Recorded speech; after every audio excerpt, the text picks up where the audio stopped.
Hey everybody, I'm David. And I'm Eddie. And we are full-time gays. And we're coming to you in this video from Vermont Freedom Campground in Greensboro, Vermont. Join us as we give you a review and a bit of a tour of this northern gem.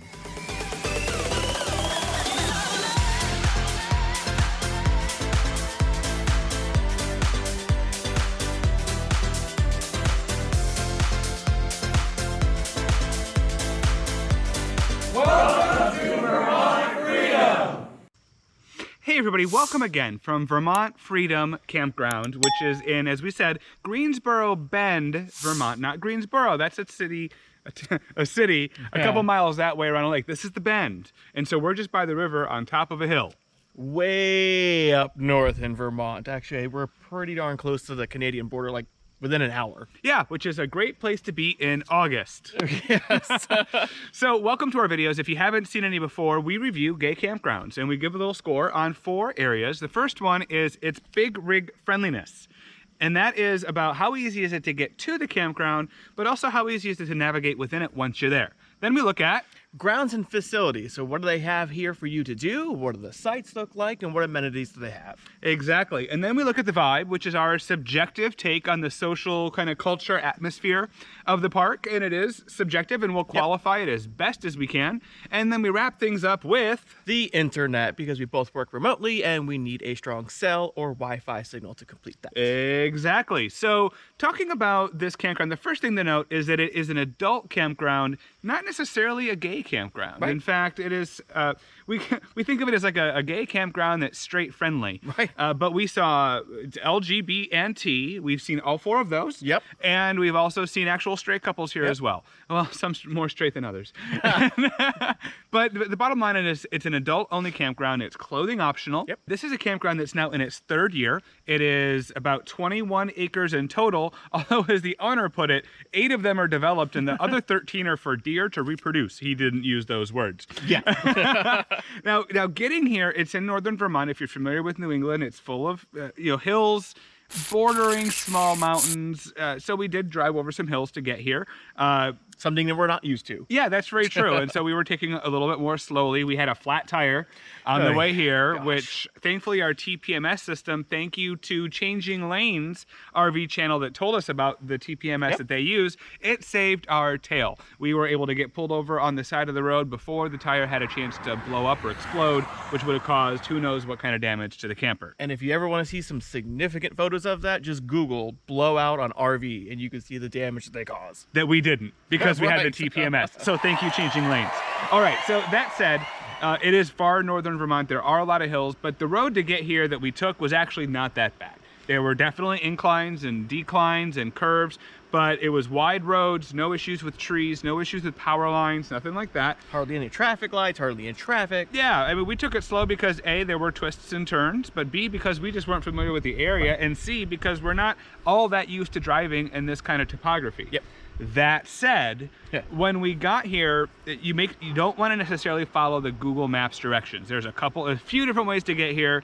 We did our due diligence, thank goodness, because he did his due diligence. So if we hadn't, we would have ended up going kind of over a mountain on a dirt road, which people have done.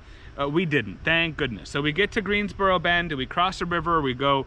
We have 2 choices. Both go up a dirt road, up a little bit of a hill. It's not very evident on Google Maps, so be mindful of that. You don't want to take Old Schoolhouse Road because the hill is steeper. Instead, we got lucky and just happened upon this. We came upon Toussaint Hill Road, and we still weren't expecting the hill, and there is a hill, totally manageable. But as you go, as it turns into a dirt road, you see it kind of go up, and then it curves around to the right, and we didn't really know what was around the curve. So we stopped the truck in the middle of the road. We walked up the hill. I asked the lady driving by if we could make it up. She's like, "You're going up to the campground, right?" I said, "Oh yeah, you'll make it." So we walked up, checked it out, came back down, turned our 4-wheel drive on just to be safe. We probably didn't need it because all that weight in the back axle anyway. Right. But we made it up, no big deal. So getting to the campground, if you do your due diligence, it can be a 4. If you don't, it can be a 1 or a 0. We did our due diligence. Do yours. I'm going to give it 4 out of 5. Yeah, I'm gonna mirror the same score, 4 out of 5. I mean, the roads up to that dirt road, super easy. Nothing's too stressful. You can totally do it. When you get to that bottom of that hill, that dirt is dirt road, but it is compact and hard, so you're not gonna lose traction. So Yeah. 4. Okay. So in the campground, it's tighter turns, it's dirt road. It's easy to get around, ish. Some sites are really easy. Our site was really easy. We took a right-hand turn. You can see the camper behind us. We turned this way, went down, and then backed into the site. And to leave, we'll pull forward, we'll back down a little bit over to here, and just turn on out. Yep. That site's easy. The site we're standing on is very similar. There's other sites. There's a site right over here with a North Point, actually newer than ours. That's probably as long, if not longer than ours. No problem. All of these sites are fine. There's a loop in the back, and you can get around the loop. No problem. Totally fine. Some of the sites, though, to turn into them, to back into them, I should say, would be challenging. Yes. You could probably do it in just about any of the sites, but I wouldn't want to. So as long as, when you call, make a reservation, ask for the big rig friendly sites up front, and you'll get it. And with that said, I'm gonna give it a 3. It's still not the easiest park. There's some hills, there's some inclines, declines. We give it a 3. Higher if you get our site, lower if you don't. But as a whole, I'll give it a 3. I'm gonna go higher on that score because even though they don't have pull-through sites, these 2, 3, 4, 5, 6 big rig sites are wicked easy to get into. The sites in the back, we have seen fifth wheels and motorhomes, the Class A's back there.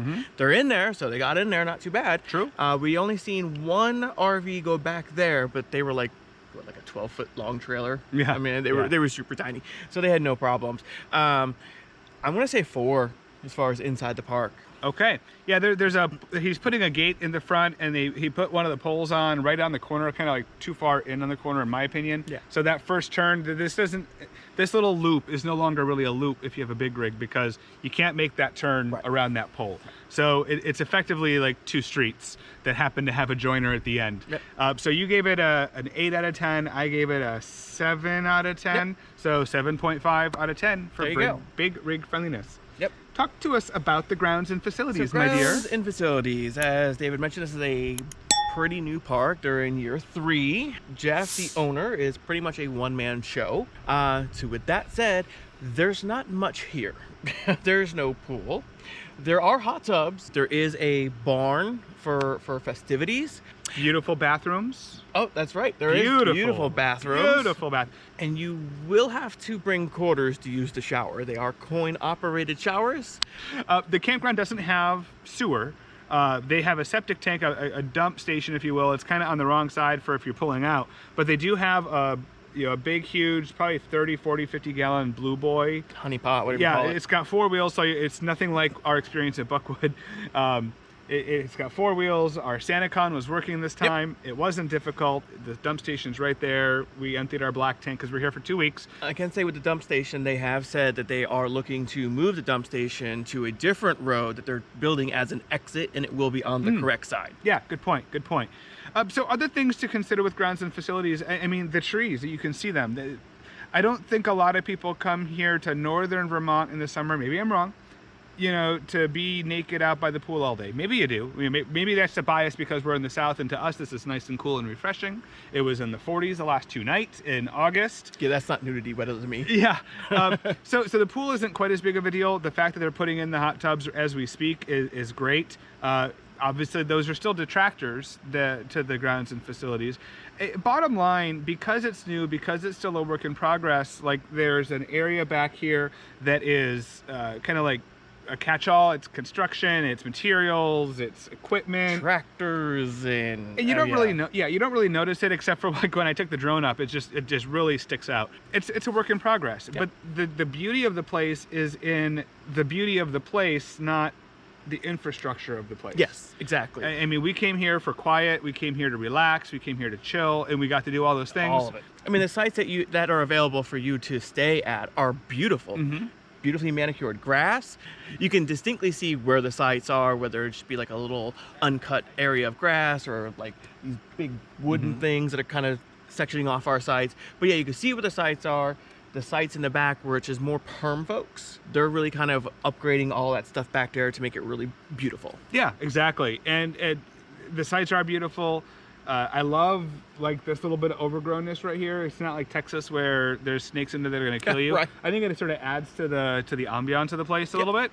There's a couple rental cabins that are very, very cute. Yep. There's a wood shed, wink, that you can use. It's just very, very pretty. Gently rolling hills, beautiful vistas, a gorgeous sunset. Yep. Talk about the hot tub. They have a beautiful fountain that actually works. It's put together. It's functional. A couple of ponds. Yep. And then next door to the property, again, we're in Vermont, but there's a weed farm right next door. So know that if you're staying here, depending on the direction of the wind, you might smell that a lot. Yeah, true. So bottom line, this isn't a place that's meant or built or trying to compete with, the woods. Right. This has a very specific niche. It's to be fun. Definitely fun, but also smaller, low-key, chill vibe. And by that measure, it succeeds. And there's more than meets the eye. Yep. Put it that way. So I'm going to call grounds and facilities, I'm going to call it a 5 out of 10. What's here is great, but it does lack some of the standard amenities like sewer on site. It does have 30 amp, 50 amp. It doesn't have a pool yet, the hot tubs. That's still a pretty solid rating, and it is gorgeous here. Yep. And same for me, 5 out of 10. The sites are beautiful. They're easy to get into. They're well manicured. But it's just like you said, missing some of those standard type of amenities that we're used to seeing. So let's talk about the vibe a little bit.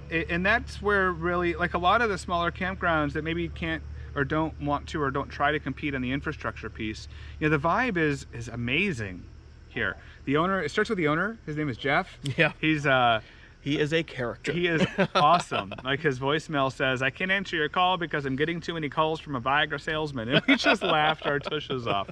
He's a very chill, live and let live, laissez-faire, hardworking. He's very up hardworking. Every morning at the crack of dawn, out here swinging a hammer or pulling a saw. Yeah, this is sort of a hobby for him. He lives in Wisconsin, with his husband, and he comes out here in the summers to keep himself active, to keep him, as he says, to keep me from getting lazy. But he's always available to talk. He's got great stories. He knows a lot. He helped us out. Yep. That's just the owner. Yeah. What about the guests? The rest of the crowd here, super welcoming.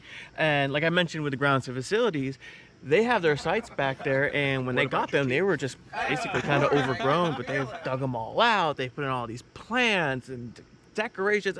They're super nice looking back there, which really kind of helps you understand what the vibe is like and what it's going to be continuing on. Yeah, and not only the seasonals, but I guess among the seasonals, one of them, his name is Nate. He has a drag altar name. Yeah, it's Butterball. Butterball. Yeah, and he is the nicest guy in the world, and he manages kind of the social aspect of it. Last weekend they had basically the cruise director. Yeah, they had a toga kind of dance in the barn. They had potluck. There was a movie night. There was a illumination party. No, there's judging for lights, and we actually won one of them. Well, we were second place, although he didn't call it second place, but we were second place. Right. There's another guy that is a perm here. Is it Eric? Eric. Yep. Eric has a big, huge excavator, and her name's Gladys. Yep. Bottom line is the vibe is defined by what the people that call this, their seasonal home are willing to do. And here, well, we said it was a one-person show from an owner standpoint, perhaps, but it's because of the help of all of these people that are building a true community. That really makes it shine. I guess another part of the vibe to talk about is that it isn't an exclusively gay campground. Right. So it's a little something unusual for us. Yeah. There's a straight couple right behind us. We met a couple of straight couples over the course of the week and weekend. There's far and away more gay people than not. There was a lesbian couple on this site where we're standing. It was great. Everybody coexisted. Everybody interacted and got along and had fun. I can't speak highly enough of the vibe. If you like the chill factor, it's not that it was a chill vibe. There was stuff going on, but it wasn't that kind of clubby thing. And there's nothing wrong with the clubby thing, by the way. This place isn't trying to be that, and good on them, right? They know who they are, they know what they're after, and it works. So for me, I'm going to give the vibe an 8 out of 10. Yeah, again, same 8 out of 10. I mean, people here are super friendly. We always got like local recommendations. The guys behind Big Blanche, which you can't see because she's blocking them, but they gave us recommendations of where to go find like local farm fresh stuff, and go to this restaurant, go to this lake, and I mean, just all these recommendations. So it was really awesome to kind of interact with these folks. Yeah, and to those same folks, that was the site that the owner was kind of blocking off for us, and they've been here for a couple weeks. They left for the weekend, and the owner said, well, I might be giving this site out to some other guys coming out in a big rig, us. And they were like, no, we'll pay you for the site for the weekend so that we can still have the site. And I think that also speaks to the vibe. Yeah. Yep. So your rating was 8. So 8 out of 10 Yep. for the vibe. Let's talk about the internet. Yeah, so internet was a little bit of a struggle. Thankfully, Jeff let us borrow his Starlink, which, Elon, when you get those RV-mounted satellites, call us immediately. It's been amazing. Amazing. A couple times a day, it'll drop, but that's where, the satellite loses the the satellite dish loses the satellite and has to reconnect to the next one. Right, because they're constantly going. But it was great. It was better than our Verizon Wi-Fi. It was better than our Verizon cell phones. I mean, yeah. Yeah, and it's not metered. It was fantastic. And to say he let us borrow it, I mean, he lets anybody borrow it if there's a signal. And so thankfully we happened to choose this site before we knew about Starlink. And so we had a good signal. The folks up there don't have that signal. Yeah. And in fact, last night they tried to move it kind of in between to help spread that wealth a little bit. And it didn't really work out. And so if he gets repeaters or maybe another account or two of Starlink, maybe that'll be great. And that'll work. You could put a couple repeaters and everybody has Wi-Fi. As it stands, really just this local area does. But if you are in this local area, it's wonderful, just wonderful. Yep. There is a Verizon signal. It's a strong signal, but it's not very fast. And so when the Starlink, or if the Starlink weren't here, it would have been more challenging. Oh, yeah. But thankfully it was, Yep. and the internet was great. So if you're in these areas, you got 10 out of 10. I mean, you have as much internet as you could need. Yep. If you're other places, it depends on what your needs are, and it depends on what service provider you have. So I'm going to call the internet a 7. Yeah, I'm not going to go quite that high. If we didn't have Jeff's Starlink access, it would have been a real big challenge. And we can't guarantee that you have that if you come here. So I'm actually going to call the internet here a 6. Okay. And if you need the internet when you're making your reservations, ask about that. Yep. Right? I mean, it's like if there's places in a park that aren't big rig friendly, they put you in the places that are. If you need internet, ask for an internet friendly Right. site, and he will if it's available. Yep. And so that's why I'm pretty comfortable with my 7, but 6.5 out of 10 for internet. Yep.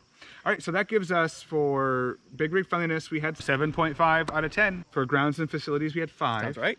For the vibe, we did 8, and for the internet, 6.5. Okay, so then the next thing that we're doing this year is we're talking about a little bit of the local area, and there, as you mentioned earlier, a lot of different things to do around here. Yeah, it's going to be really difficult for you to find a lot of the big box commercial stuff like Walmart's, your Walgreens, CVS's. However, if you go just to the bottom of that old schoolhouse road that we told you not to take with a big rig, there is a Smith's grocery store. They have pretty much everything. It's the everything store. It is, and I mean, you can get your groceries there. You can get maple syrup there, which is a Vermont thing. You can probably get maple syrup from anywhere, but you can get pizzas, you can get fresh foods. I mean, so much stuff right there, and the staff is super friendly. But if you want to go a little bit further over to Hardwick, it's a tiny little town. So cute. Super cute. The first time I drove in there, I actually saw a post office worker walking an older lady out to her car with her mail from the post office. So adorable. It's very quintessential New England. I think up here, like what one might think of New England. Yep. We had a creamy. A maple creamy. Yeah, which is basically soft serve ice cream. The owner's home was right behind the shop. And it was built in like 1890, Yep. and it's so commonplace here. Yep. But there's also more. There's beautiful scenic drives. That dirt road that we almost could have taken if we didn't do our due diligence. There's some beautiful things to see there. There's a town called Stowe, Yep. which has significance with the sound of music. And so bottom line, you come here for the experience. And yeah, even though it's 20 minutes away, it's gorgeous country to drive on, friendly people. But bottom line, there's a lot to do up here. And yeah, if you're not from the Northeast, you gotta really go out of your way to get up here. But for me, it was worth it. Yeah, totally. If you do come up here, don't make the same mistake I did and go to a store named Tops. 'Cause it's totally mislabeled. The only thing I found in there was groceries. But yeah, I love you. someone has to. Yeah, I mean, bottom line, would you come back here? I would. It's very far for us to come back for Yeah. a quick visit. So if we're up in the New England area, Or yes, Canada. or Canada, if that border ever opens. But yeah, I'd love to come back here. It's super relaxing, chill vibe. It's pretty cool. Yeah, I agree. I would definitely come back here. I'm super glad that we made the decision. We knew it was way out of our way. I'm very glad we did. And so on that note, what you can really do to help us, if you're so inclined, you know, we always ask, subscribe, please like, please subscribe. If you really do like our videos, if you like our channel, which we put a lot of work into making, if you wouldn't mind sharing this with your network that it would be applicable to, if you have camper friends that are LGBT, sharing this with them, whether it's your Facebook feed, your Twitter feed, your Instagram, that helps us more than I can possibly tell you. Yeah, and with this campground not being exclusively gay, share it with your non-gay Yeah. camping or RV friends. Absolutely. So that's the only plug we're going to make this video. But thank you so much for your dedication, for your loyalty, for watching us grow. We are just about ready to hit 2,000. And on that note, I am David. And I'm Eddie, And we are in it together.